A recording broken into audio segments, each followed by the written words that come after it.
बिस्मिल्लाहिर्रहमानिर्रहीम। अच्छा, class 9 student federal board जो आपका आज पेपर हुआ है उसकी मैं आंसर की आपको बताने लगा हूँ। तो जो पेपर था बहुत इजी था। आप देख लें, ऑब्जेक्टिव की आंसर की कुछ चीज़ों की मैं ऑब्जेक्टिव की फुल बताता हूँ, सब्जेक्टिव की कुछ चीज़ों की जो है मैं अच्छा, ऑब्जेक्टिव में सबसे पहले आपका जो पहला आंसर था वो था वर्ब। जो पहले का ए था वर्ब, दूसरे का था बी, ये Amna play likes to play cricket, ये सिंपल सेंटेंस ये बनता था। तीसरे का सी था टाइम। चौथे का था it was raining yesterday, D option था। पांचवें का था दे विल बी प्लेइंग। छठे का था कंपैरिजन, सी ऑप्शन था। सातवें का डी ऑप्शन था पर्सोनिफिकेशन। आठवें का ए ऑप्शन था क्वालिटी। नौवें का डी ऑप्शन था विच बुक इज योर, ये क्वेश्चन मार्क था तो सवाल इंटरोगेटिव वही होता है जहाँ पे क्वेश्चन मार्क किया गया। आगे डी स्लेवरी का एब्स्ट्रैक्ट नाउन था। ऑन मंडे था 11 का ए ऑप्शन था। 12 का दी फैसल मार्क था, 12 का ऑप्शन। 13 का इंडेफिनेट प्रोनाउन यूज़ हुआ था। 14 का जो आपका मीनिंग था वो पॉजिटिव था और 15 का बी था यानी इमेजरी। आगे कुछ आ जाते हैं सब्जेक्टिव में। तो सब्जेक्टिव का सूटेबल टाइटल था द लाइफ ऑफ हज़रत मोहम्मद सल्लल्लाहु अलैहि वसल्लम खातमुन नबीयीन। अच्छा, इनके जो वर्ड मीनिंग थे अंडरलाइन हुए था। इग्नोरेंस का था unawareness, lack of knowledge. Overflowing था अबेंडेंट, प्लेंटीफुल। कंपैशन का था काइंडनेस। बेस्टोर्ड का हो सकता था अवॉर्डेड, गिवन, कन्फर्ड, प्रेजेंटेड, जो भी इनमें से एक ठीक होना चाहिए। कन्वेड का था डिलीवर्ड, ट्रांसमिटेड। आगे आ जाते हैं क्वेश्चन 3B का पहला हिस्सा जो था, इसकी जो पोएटिक डिवाइस यूज़ हुई थी वो पर्सोनिफिकेशन यूज़ हुई थी। ठीक है, has been use in the first line of sentence जो आपको पूछा गया था। उसकी राइमिंग स्कीम थी A B C और क्वेश्चन इसका जो था 3B का जो 2 क्वेश्चन था यानी दूसरी जो आपकी ऑप्शन थी उसमें पोएटिक डिवाइस जो पहले यूज़ हुई थी वो मेटाफर थी और राइमिंग स्कीम इसकी ए 4 दफ़ा ये था।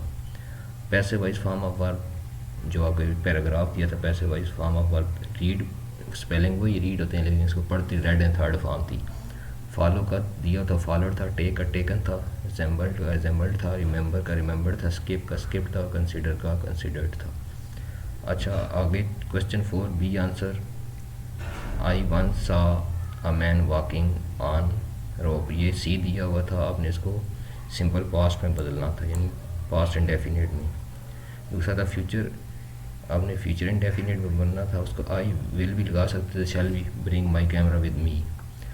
तीसरे का था उसको आपने प्रेजेंट परफेक्ट में बदलना था, सॉल्व दिया था तो she has solved only 2 question. आगे जो था इसको आपने प्रेजेंट कंटिन्यूस में बदलना था, वो था the horse is running fast. अच्छा, शी आगे आपने फ्यूचर कंटिन्यूस में जिसको चेंज करना था वो था she will be working hard to get her targets in life. अच्छा, छठे का था असमा लाइफ, बी फॉर्म दी थी, आपने इसको पास्ट इंडेफिनिट में बदलना था, बी वाज बीन होता है तो यहाँ सेकंड फॉर्म लगती थी, B was. Other Asma life was a blend of purpose and motivation. और आगे जो लास्ट वाला था चाइल्ड बर्ड ट्रेड्स, इसका यस लगना था क्योंकि आपने सिंपल प्रेजेंट में इसको बदलना था। अच्छा, आगे आ जाते हैं ट्रांसलेशन जो उर्दू टू इंग्लिश थी, उसका था प्रिंट और इलेक्ट्रॉनिक मीडिया यानी रेडियो, टेलीविज़न, अखबार के ज़रिए लोगों को शऊर दिया जा सकता है। साथ तक को भी चाहिए कि अपने तलबा लिखना था उन्हें अपने तलबा को डेंगू की बीमारी और इसकी रोकथाम के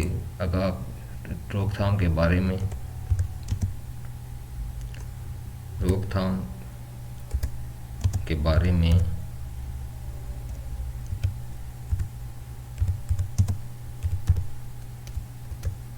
आगाह करके अपना मुस्बत किरदार अदा करें। तलबा इस पैगाम को अपने घरों, ख़ानदान और अपने इलाके के लोगों तक पहुँचा सकते हैं। मस्जिद के खुतबा को अपने खिताबात के ज़रिए ये पैगाम लोगों तक पहुँचाना चाहिए। मार्केटें, कमेटियाँ, यूनियन भी मददगार साबित हो सकती हैं। तो ये आपका बहुत ज़्यादा ईजी पेपर था। अब इसमें से कोई अगर किसी ने पूरा अटैम्प्ट किया है तो भी जैसे मैंने आपको पहले तरीका बताया था, तो इसमें इंग्लिश में कोई फेल नहीं होता अगर पूरा अटैम्प्ट करें, थोड़ी बहुत भी सेंस हो। तो बहुत ईजी, ऑब्जेक्टिव भी बहुत ईजी था और सब्जेक्टिव भी ईजी था। अब इसको आपने जो पैराफ्रेजिंग और समराइज़ करना था वो तो मैं यहाँ डिटेल में नहीं बता सकता, क्योंकि वो तो आपको खुद पहले मैंने बताया हुआ तरीका आपने इस तरह करके आना है। तो ये पेपर बहुत ज़्यादा ईजी था। इंशाल्लाह मैं मुतालिया पाकिस्तान का जो आपका पेपर होने वाला उस पर वीडियोस बना देता हूँ। तो मैंने पहले आपसे कहा था इसको फॉलो करें, कुछ वीडियोस भी मैंने बनाई थी तकरीबन उनमें से भी चीज़ें आई हुई थी। तो आप अल्लाह बेहतर करे, आपका पेपर बहुत अच्छा हुआ हो तो आप अच्छे नंबर से पास हो जाएं। तब अगली वीडियो में मिलते हैं फिर, तब तक अल्लाह हाफिज़।